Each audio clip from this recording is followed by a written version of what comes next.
జనసేన కార్యకర్తలని చిన్న చూప అంటూ ఉన్న ఓ పోస్ట్ తాజాగా సోషల్ మీడియాలో తెగ వైరల్ అవుతోంది. చిత్తూరు జిల్లా బైరెడ్డిపల్లి మండలం కైగల్ గ్రామానికి చెందిన శ్రీనివాసులు ఓ జనసేన కార్యకర్త. కూలి చేసుకునే ఇతనికి ముగ్గురు పిల్లలు. శ్రీనివాసులు రెండో కుమార్తె సౌమ్యకు పచ్చకామర్లు ముదిరి కాలేయం దెబ్బతింది. దీంతో పలు ఆసుపత్రుల్లో చికిత్సలు చేయించారు. అయితే వైద్యులు లివర్ మార్పిడి చేయాలని, అందుకోసం 30 లక్షల దాకా ఖర్చవుతుందని తెలిపారు. దీంతో సీఎం ను కలిసి ఎన్టీఆర్ ట్రస్ట్ ద్వారా సాయం పొందే అవకాశం ఉందని తెలియడంతో శ్రీనివాసులు స్థానిక ఎమ్మెల్యే అమర్నాథ్ రెడ్డిని కలిశారు.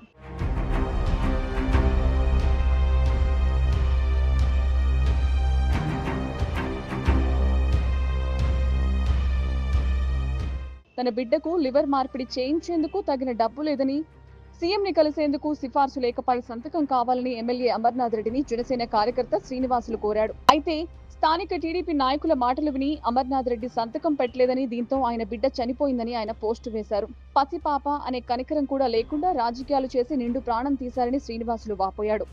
మృతి చెందిన తన బిడ్డ లేఖ ఫోటోలను సోషల్ మీడియాలో పోస్టు చేయగా ఇది ఇప్పుడు వైరల్ గా మారింది.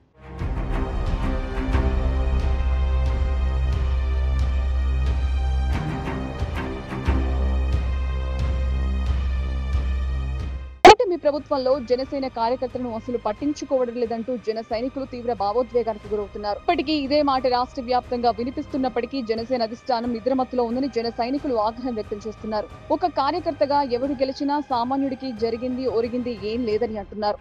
అంతేకాదు, ఇలాంటి రాజకీయాల కోసం కుటుంబాలను వదిలేకండి అంటూ యువతకు సూచిస్తున్నారు. అయితే ఇప్పటికే వ్యవహారం జనసేన కేంద్ర కార్యాలయం దృష్టికి వెళ్లినట్లు సమాచారం. మరి ఈ ఘటనపై జనసేన అధినేత పవన్ ఎలా స్పందిస్తారో చూడాలి.